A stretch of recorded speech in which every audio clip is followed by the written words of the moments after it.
Welcome everybody today to our second event of the semester. We're so grateful for so many of y'all to be here. My name is Matthew. I'm president of our FedSoc chapter here at BYU. Before we have our speaker introduced, I just want to keep welcome those who are here for the first time.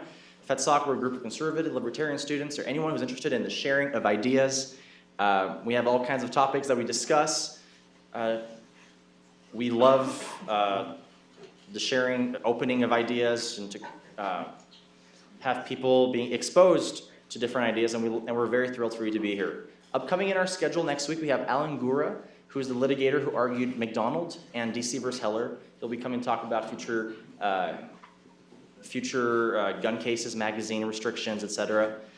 We will also be having DeRoy Murdoch coming in several weeks to talk about income inequality. And we have Robin Fretwell Wilson, who's currently speaking over the main campus, who will come back to talk about current cases coming up on abortion. Also, I know I've said this before, in March we have our symposium, National Student Symposium in Arizona State at their brand new law school over in downtown Phoenix. We'd love for you to join. Registration, from what I understand, is about to close. So if you want to get on that, we'd love for you to join. We're going to be carpooling down. We're going to get a couple 12-passenger vans. We just booked a huge Airbnb. We'd love for you to join. It's going to be a lot of fun. Anyway, talk to me or anyone else from our board if you'd be interested. Awesome. Well, now I turn the time over to Josh Jones.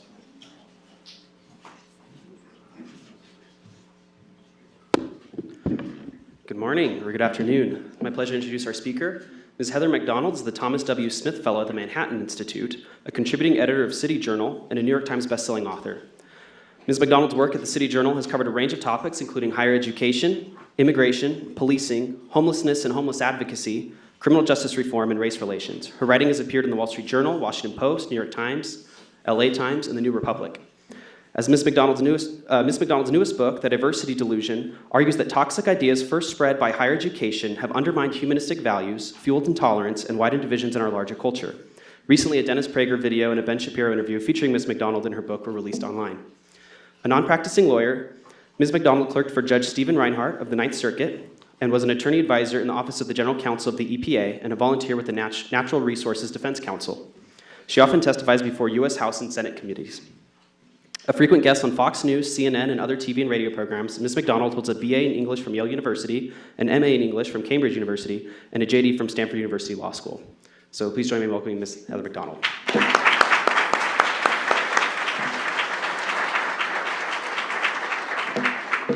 Thank you so much. An AV question. I am mic'd up here. Do you want me to use this or the leveler? I'm happy to just use this. This is fine. Thank you so much. Thank you, Mr. Bell. Thank you, Mr. Jones. Thank you to the Federalist Society for inviting me. I'll give you a little inside scoop as to how the Federalist Society operates. I don't know whether you guys know this, but their speakers get surveys afterwards to fill out for the Federalist Society about the particular chapter that invited you, and one of the questions is, what was the turnout like? Well, I can say this is really an impressive turnout, and I'm not assuming it's because of me. I'm assuming it's because of the efforts of your Federalist chapter members, so I'm certainly going to report that. And thank you for coming and sharing your lunch hour with me. I'm going to give a confession about my response, my feelings about traditional equal protection jurisprudence generally, and as it applies to the question of racial preferences. I find it an incredibly sterile dead end. It's based on a whole set of fictions. For one, thanks to the Bakke decision and subsequent Supreme Court decisions, the idea that race in admissions can be simply a fleeting and one factor among many is ludicrous. Admissions are zero-sum.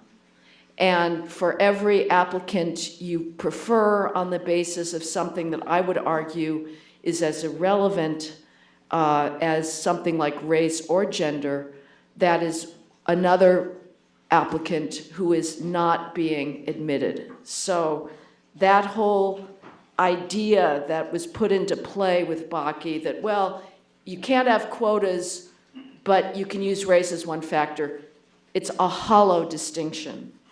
I would also argue that the diversity justification that was put into place instead of the usual explanations for racial preferences, which were compensatory, that it's to promote a diverse student body, that is also a fiction. I know conservative whites and conservative blacks. I know liberal whites and liberal blacks. I am not going to presume anything about you on the basis of your skin color. And yet, the diversity ideology makes just those assumptions. And ironically, the chief diversity officer of Apple made this same point in October of 2017. Quote, "There can be 12 white, blue-eyed, blonde men in a room, and they're going to be diverse too, because they're going to bring a different life experience and life perspective to the conversation," Denise Young-Smith said at a conference in Bogota, Colombia. Apple promptly fired Smith for violating diversity dogma, and she issued a groveling apology, telling the Apple staff that her remarks were not, quote, "representative of how I think about diversity or how Apple sees it." Smith was right the first time around, though. Race or gender are not the most important aspects of human beings. They are not even particularly interesting. Being female, say, is not an accomplishment. To treat race as a predictor of worldview is to essentialize it, even though we are constantly told that race is a social construct. Now, there's often reporting on the fact that minority students in classrooms resent the fact that when it comes up to a discussion, say, of civil rights history, all eyes turn on them for their perspective. And they say, well, you know, why am I here? Why are you assuming that I have something to say? But that is precisely the role that the diversity ideology puts upon them, to be somehow a tribunal of the black experience. You can't have it both ways. You cannot be there as a channeler of allegedly essentialist black worldview and then resent if you're treated that way. So diversity rhetoric is just a fig leaf covering up the effort to engineer a so-called critical mass of underrepresented minorities, that's blacks and Hispanics, by admitting and excluding students on the basis of race. Now, another traditional critique of racial preferences is that they are simply unfair. The rhetoric is that this is reverse discrimination. And that critique is also certainly true. Students are penalized because of their race and ethnicity in order to favor other students because of their race and ethnicity. And the biggest group of students who face the biggest hurdles thanks to racial preferences are Asians. Nationally, Asians applying to highly selective undergraduate colleges face odds that are 16 times as high as similarly situated blacks, 6 times as high as similarly situated Hispanics, and 3 times as high as whites. At the University of Michigan, an Asian with the same SAT scores and GPA as the median black admit had 0 chance of admission in 2005. A white with that same GPA and SAT of the median black admit had a 1% chance of admissions. Medical schools admit 57% of black applicants with extremely low MCAT scores of between 24 to 26, but only 6% of Asians with those same MCAT scores and 8% of whites. Now, you may have heard about or read about a lawsuit that was filed against Harvard by a group of Asian American plaintiffs who had been denied admission to the undergraduate college. And they alleged in their lawsuit that Harvard was discriminating against Asians by keeping an artificial ceiling on the number of Asians that it admits, a ceiling that has been constant over time. Harvard fought tooth and nail against allowing any of its admissions data to become public, behavior that is typical of every single institution that employs racial preferences. But the plaintiffs, through discovery, managed to extricate a decent trove of Harvard's data. And it found typically that, and Harvard has the least amount of racial preferences of any other school because it chooses the cream of the crop of every racial group. But the average SAT of Asians was, on the 1,600-point scale, was 218 points higher than the average blacks.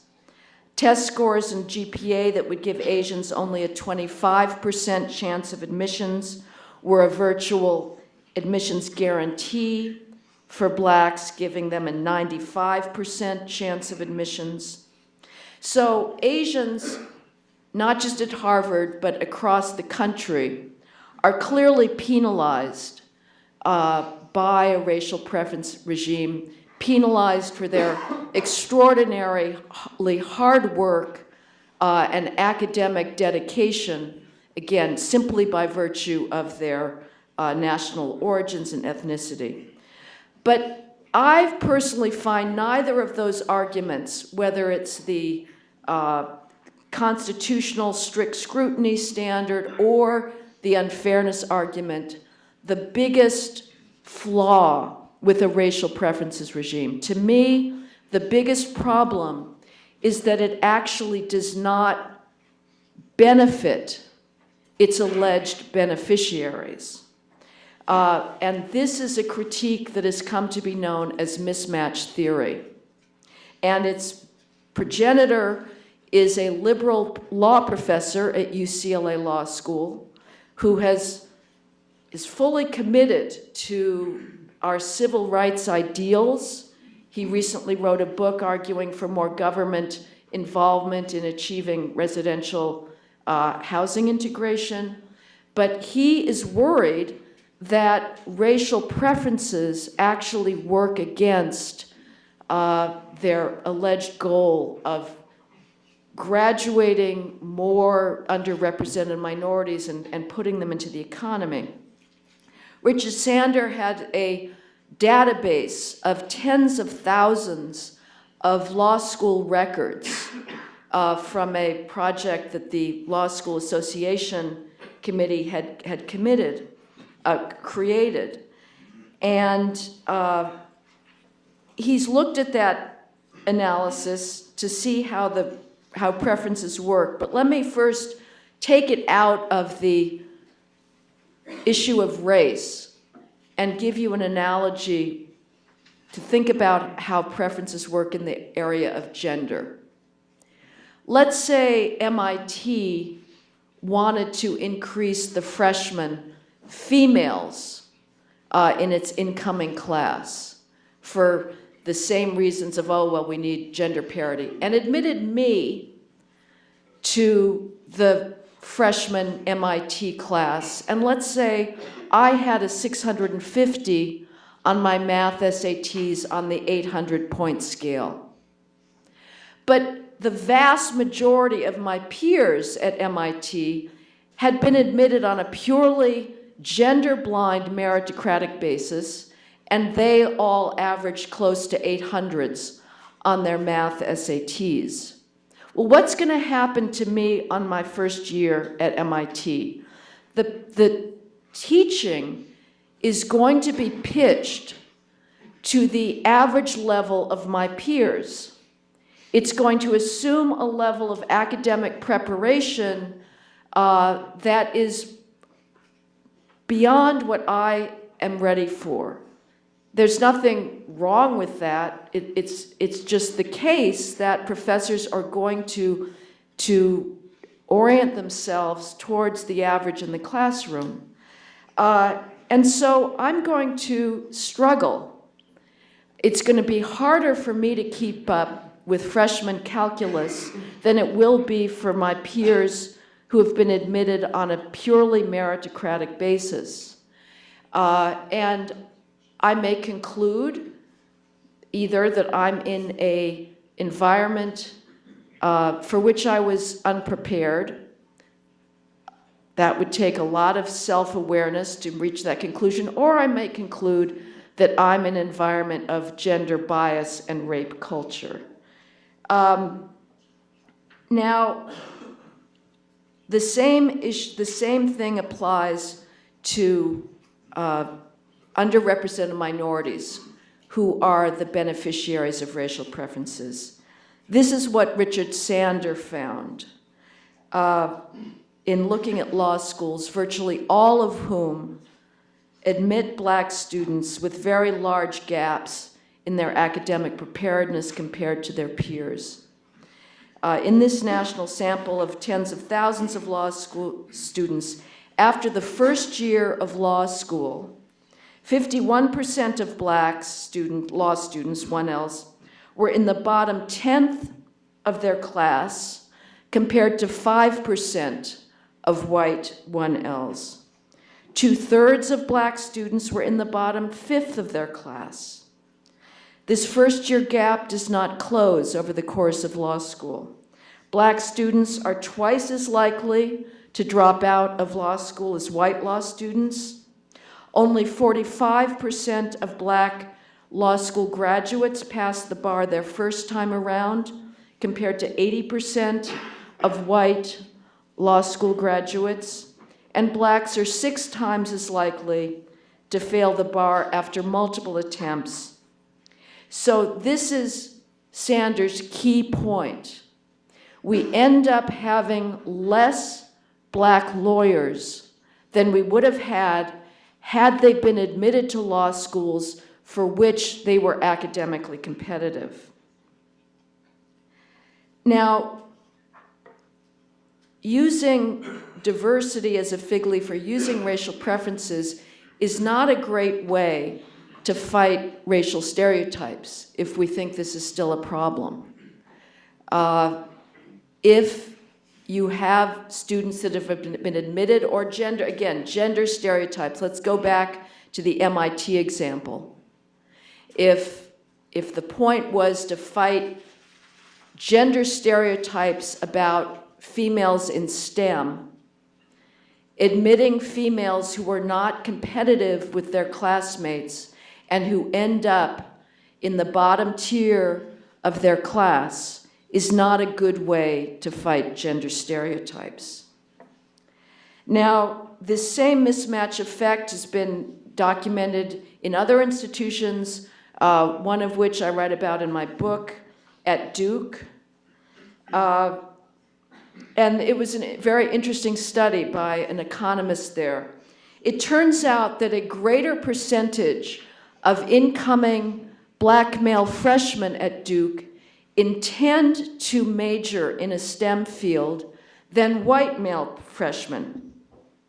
But by the end of their college careers, the majority of those black law students have dropped out of the STEM fields and have changed to a major in the humanities or the soft social sciences.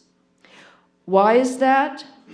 Because Duke admits blacks with academic qualifications 1 standard deviation below that of their peers. And so, again, those students are having a hard time graduating. Now, as a humanities major myself, there's no shame in graduating with a humanities major. I wish more students did it. But if our goal is to graduate more Black scientists, putting them into an environment where they're not academically competitive does not further that goal. Now, let me be perfectly clear. Critics of racial preferences are not saying that underrepresented minorities should not go to college or professional school. What we're saying is that every student should go to a school for which he is academically prepared and not be put at a handicap in competing against students that have come in with more advanced academic skills. For me, one of the most bizarre aspects of the pro-preference rhetoric is the snobbery of elite schools, which imply that the only way somebody can succeed in life is to graduate from an Ivy League or a comparable public university. In 1996, California voters passed a ballot initiative that banned or purported to ban racial preferences and gender preferences in all forms of state government, which would cover the University of California system. And the then chancellor of the University of California at Berkeley, said, well, if we get rid of racial preferences at Berkeley, how will we ever have leaders in this state from minority communities who are capable of serving as leaders in California? What I find amazing about that is, what about the chancellors of University of California at Riverside or Santa Cruz, which are not as selective as Berkeley?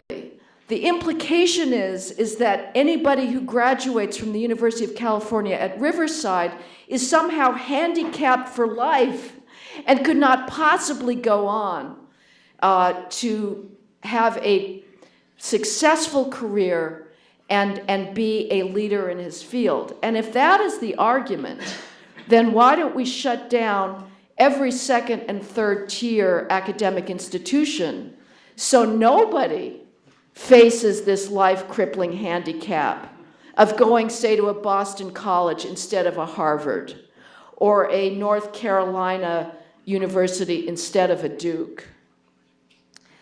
Now, the final problem with racial preferences is that they paper over the reason why preferences are believed to be necessary in the first place: the academic skills gap. The average Black 12th grader in the United States reads at the level of the average white 8th grader. Closing that gap should be the focus of education. And I'll give you, on the 2018 ACT, 69% of Asians were prepared for college math, nearly half of whites were, and 13% of Blacks were. We are talking about averages here. This does not mean that any given individual is at the far end of the skills continuum.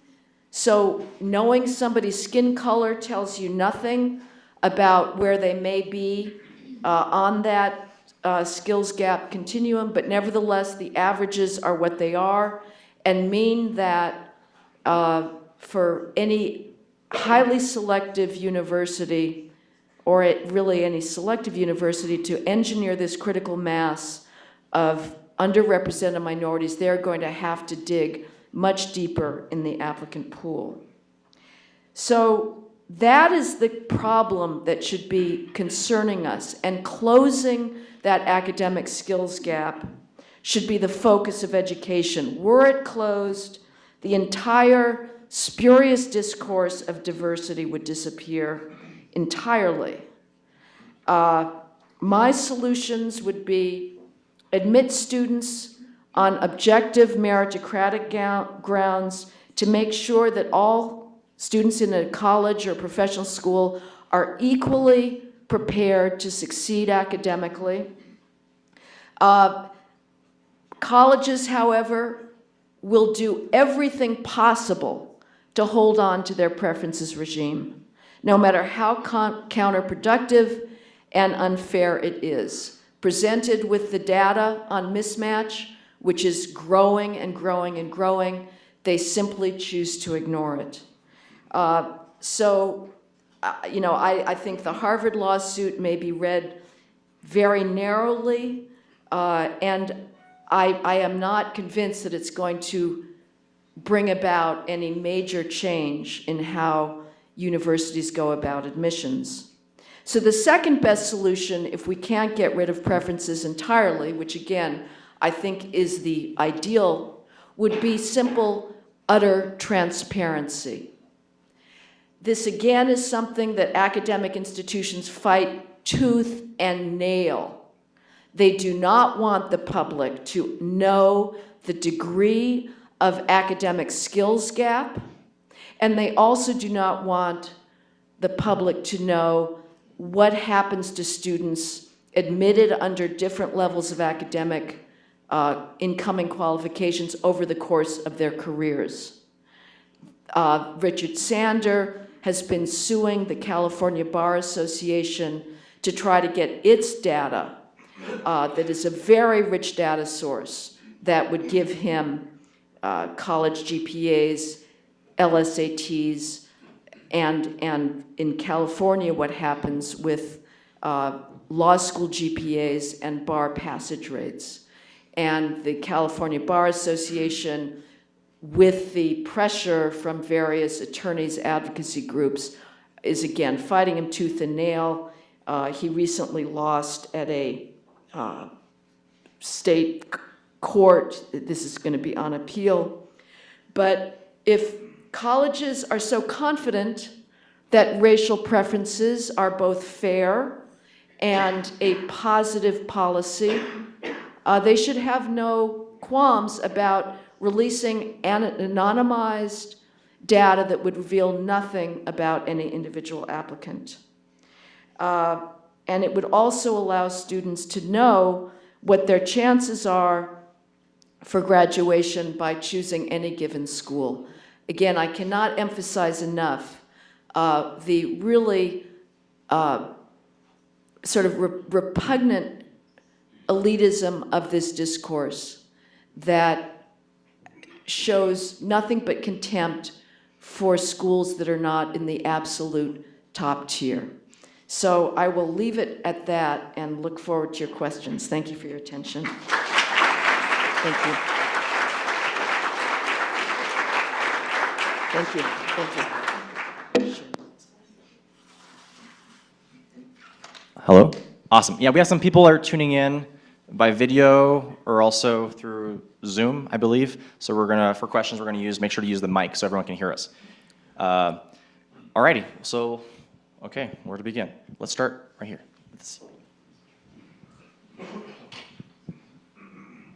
Thank you for being here today. My question is, if colleges were to adopt a merit-based system that gave no preferences, I'm assuming that their SAT scores and average GPA of the applicants would rise, and I feel like that would be favorable for the colleges so they could have like better reputation. So why do you think they have such aversion to this idea, or why do they hold so strongly to the system they have now? Okay, so the question was, given that if they used purely meritocratic admission standards, their rankings would go up, why then are they so wedded to this ideology? It's a very good question. And believe me, they are trying to come up with all sorts of ways to have it both ways.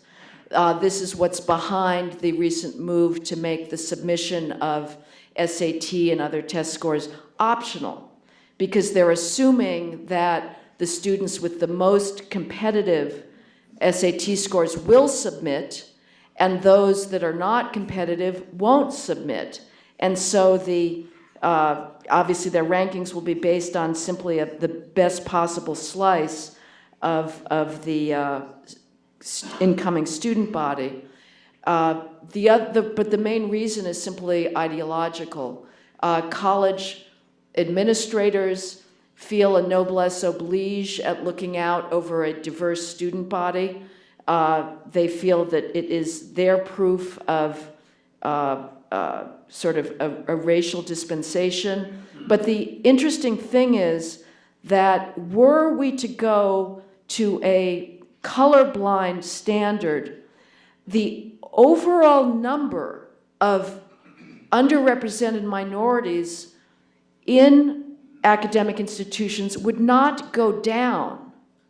They would merely be redistributed. This is how it works. And Sander, in his book on mismatch, has really compelling but sort of shocking data. The most elite schools, Harvard being the most, takes the absolute top tier in any racial group. But even Harvard, in order to engineer its own critical mass of black students, still needs to dip down into the pool because of the academic skills gap. Harvard is now 14% black.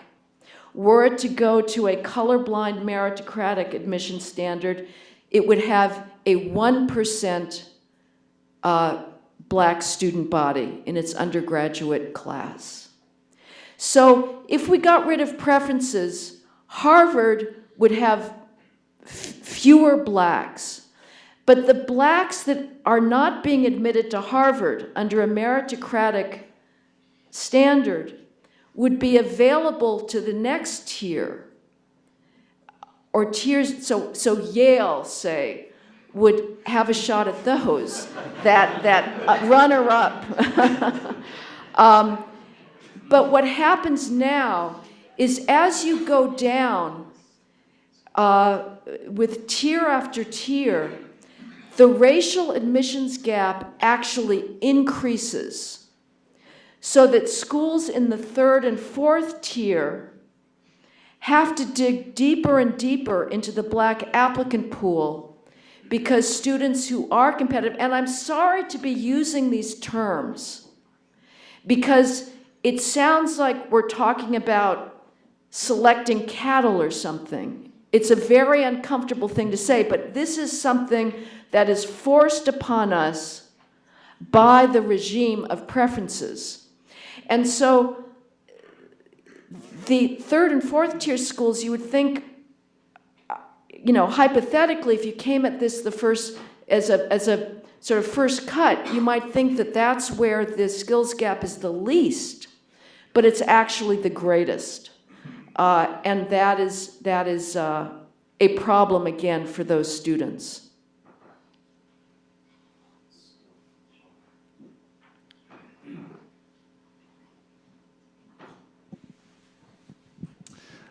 So I think probably like most of us, I found shocking the disparities between different racial groups in their performance once they're in these university systems. And I wonder if there's similar disparities across socioeconomic status groups, and if there are similar disparities, if you think that that would be a more appropriate admissions factor to consider. I kind of want to hear your thoughts. The people have tried to come up with surrogates for race. There's Richard Kallenberg argues for socioeconomic preferences. Harvard certainly doesn't use those. And the most admission, every single selective school will say, sorry, socioeconomic preferences don't do the trick. We're not going to go to that regime, a colorblind socioeconomic regime, because we don't get enough blacks. It turns out that Harvard admits the richest blacks and gives no preference to blacks from a lower economic tier. It admits twice as many affluent blacks as less affluent blacks. And it also turns out, sadly, according to the Journal of Blacks in Higher Education, that lower income whites score much better than upper income blacks. Whites with families of $10,000 in income score better on objective test scores than blacks from incomes of 80 to 100,000. This is from the Journal of Blacks in Education analyzing the data. I would not be in favor even of socioeconomic preferences. I'm not in favor of any preferences because, again, they do not do their beneficiaries any favor. And again, we are not saying that nobody in a different academic tier doesn't go to college. You just have people matched. So if you have SATs on an 1,600 point score and you're got 1,100 SATs, go to a school where your peers have 1,100 SATs. That is the way to maximize your chances of graduating on time and with a degree that will allow you to further your career.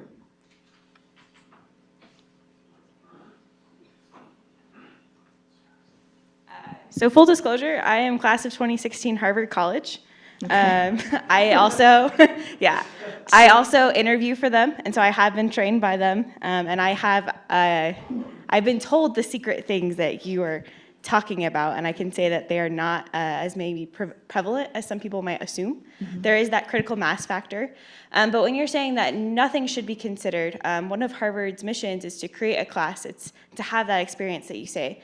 But I found that they haven't focused necessarily on your experience. They haven't focused in creating that experience on black or being white, but on, are you a harpist? Are you interested in poetry? And in that way, that's not GPA dependent. They also focus on rural versus city. They focus on states, and they do release that data, and it kind of does come out percentage-wise, where there is geographic distinctions. So you would just do away with all of those. Yeah, I have to say, I find the pretentiousness of admissions officers nauseating. They think of themselves as these fine artists crafting this thing of beauty, this Harvard class that is going to be like this utopian environment. And they give themselves such airs that they are, playing God in a sense, crafting, the future Harvard Ubermensch that will take over the world. I would love to get rid of admissions officers and do it all on a meritocratic basis.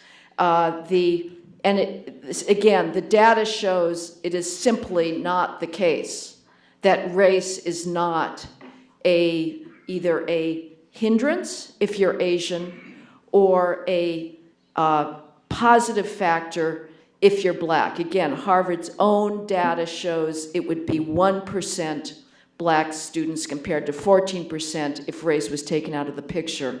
Asians from rural environments get zero academic benefit from coming from a rural environment compared to other groups. So any school, if it were the case that Harvard doesn't take race into account, then it would not fight this lawsuit.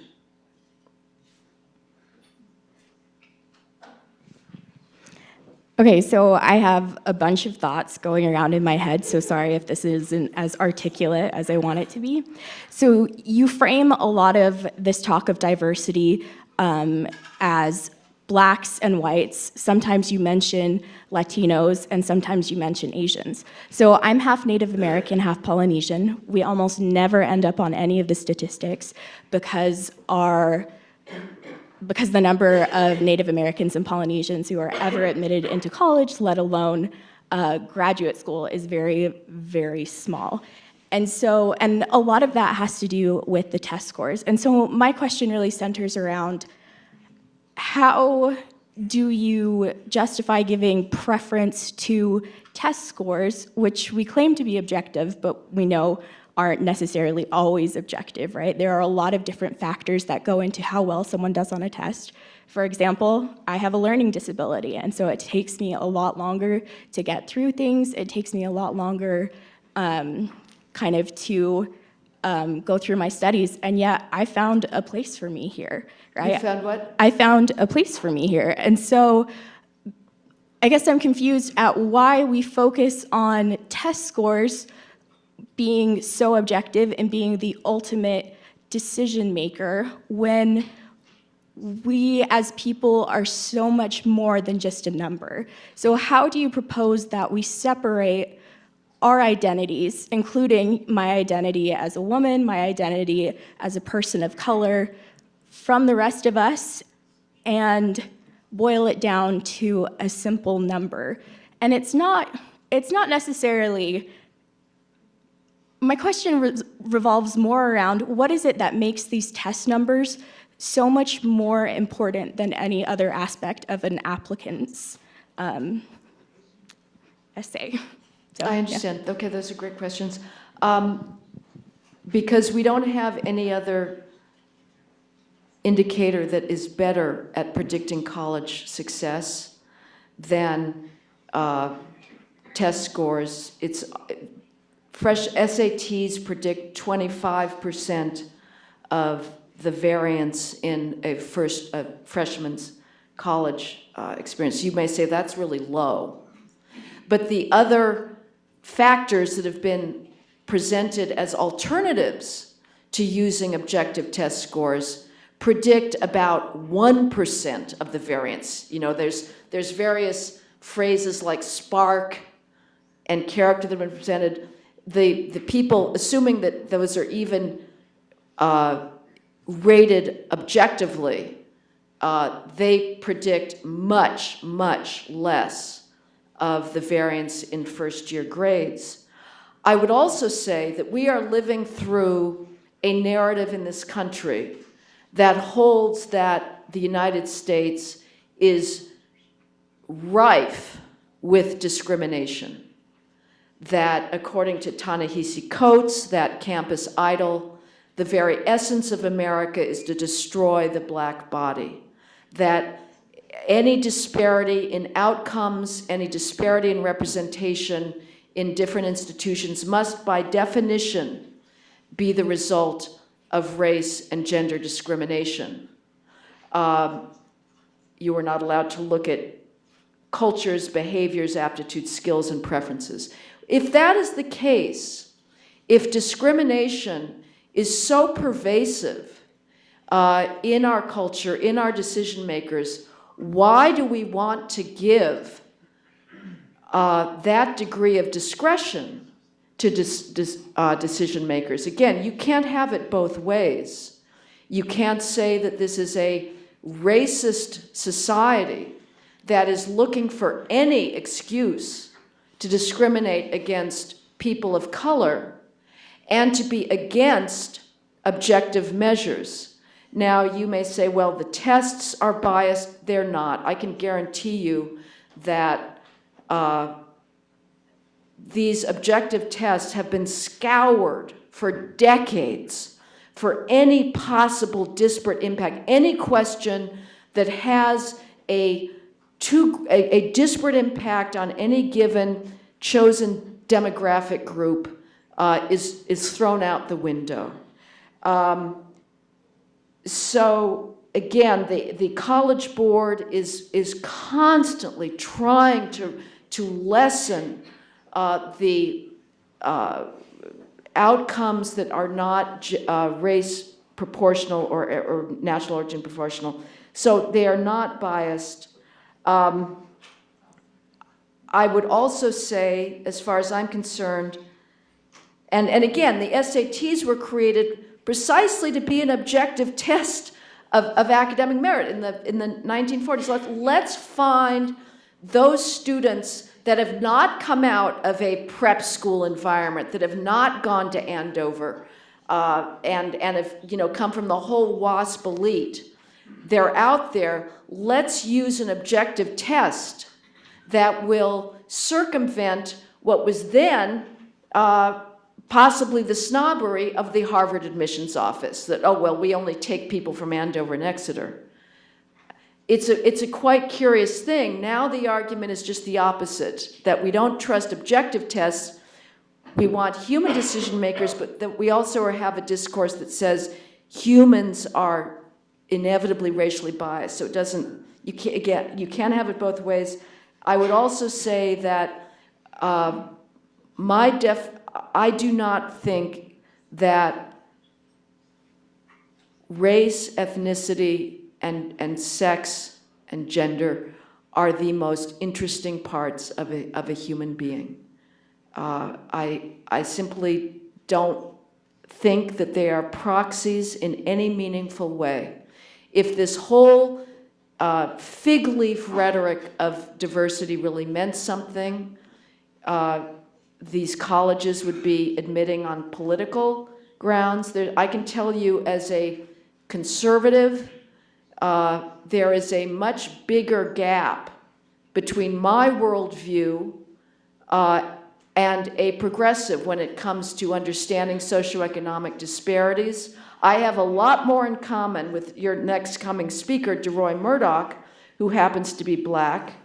I have a lot more in common with him in how I interpret the world than I do with some white Antifa person. Skin color has nothing to do with it. I could also say, as somebody who's a secularist, there is a bigger diversity in worldview between me as how we understand our place in the universe than than an evangelical Christian. But of course, colleges pay no attention to those things. So even if they were truly interested in diversity on viewpoint level, you may say they've got the geography covered. I think that this is a very flawed surrogate for such things.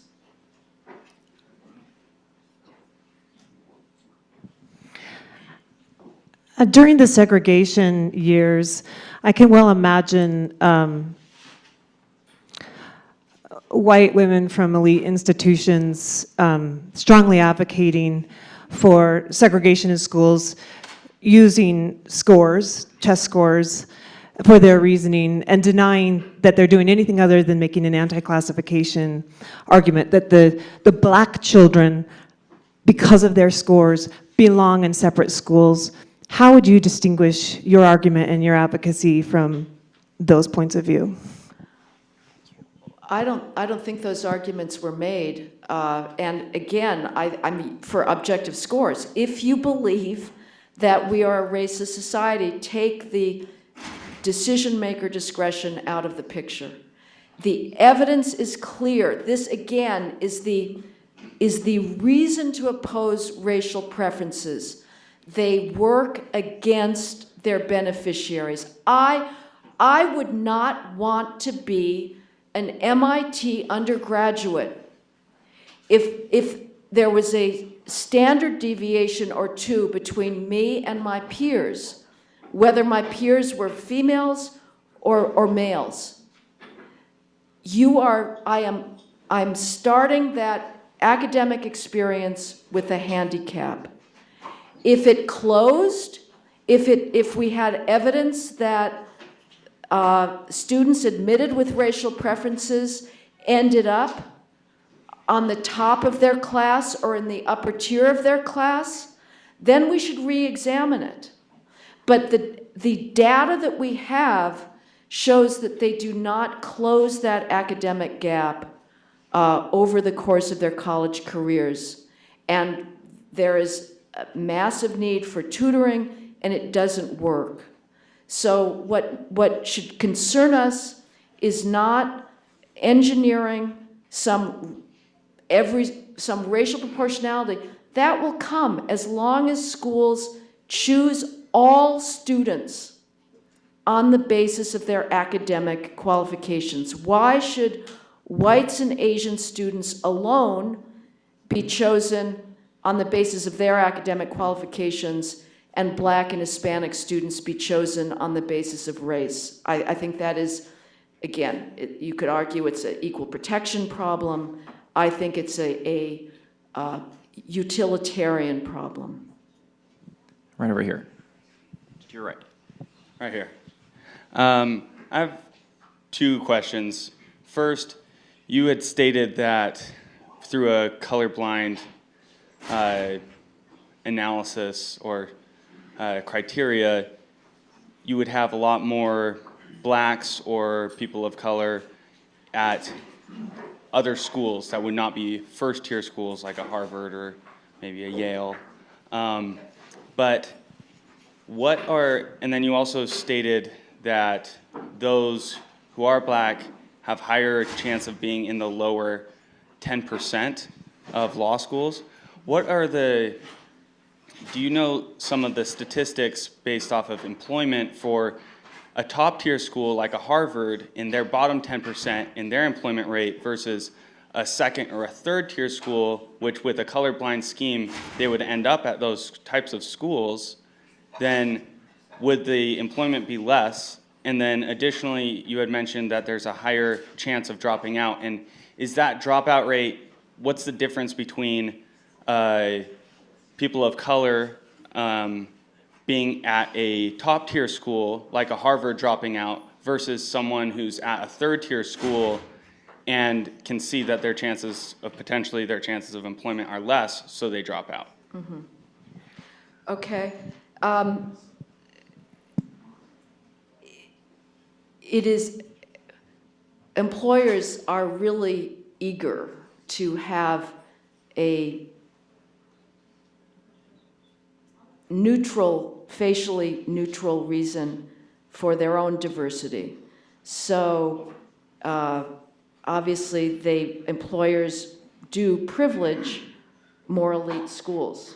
Again, why should anybody be here at the Brigham Young Law School rather than Harvard? You know, it is the case that you guys are probably not going to be at the absolute tier of Sullivan and Cromwell. Maybe you will, I don't know, but I think probably, again, as we've seen with the Supreme Court nominees, that they are overwhelmingly from Harvard and Yale law schools. So, again, why should anybody suffer this allegedly career-destroying fate? The dropout rate from the absolute top tiers where underrepresented minorities have been admitted with preferences may in fact be less than overall, but we know the national numbers. Richard Sander has looked at what happens in law firms and finds, not surprisingly, that law firms hire Black law school graduates at rates far higher than their proportion in the applicant pool of law school graduates. The law firms are preferring Black attorneys because they're very desperate to get their critical mass of Black attorneys, especially now that private employers are putting pressure on law firms. They say, Walmart says, don't show up without a diverse legal team. What happens, though, is that those Black associates have a much, much higher attrition rate than white associates because their skills are not equal, particularly when it comes to writing. And so by the time the partnership decision comes around, there are very few Blacks left in the pipeline for partner because they have been admitted to Sullivan and Cromwell with much lower writing skills and success in college. Again, there is nothing shameful about going to a non-white shoe law firm. And if there were, then again, we should shut down every government agency or every non-white shoe law firm so that everybody can have this career that is the only possible means of success. Thank you so much. Join me in thanking our speaker today, Heather McDonald.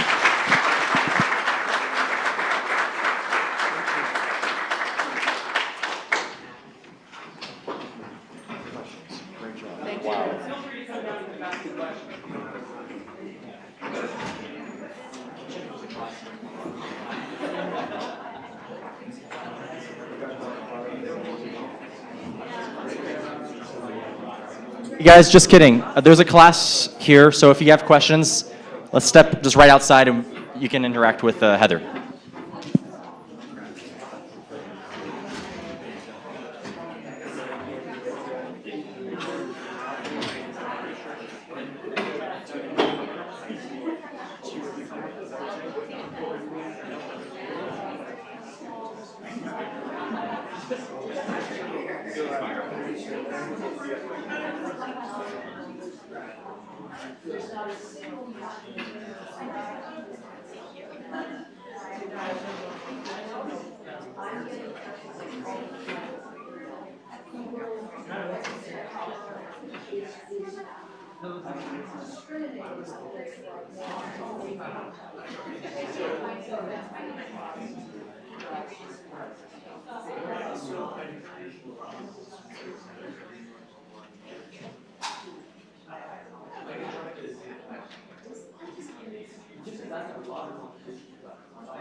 And summaries as I could, and it looked to me similar to what we talked about in mediation. The books on private.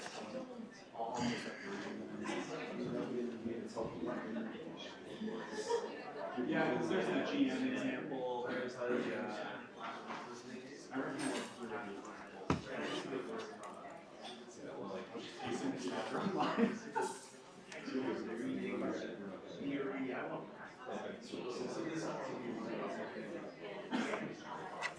of course, I just want you to know. Yeah. Oh, and Rick, you're looking very efficient there. Yeah, it's my power play. Yep. Yep. I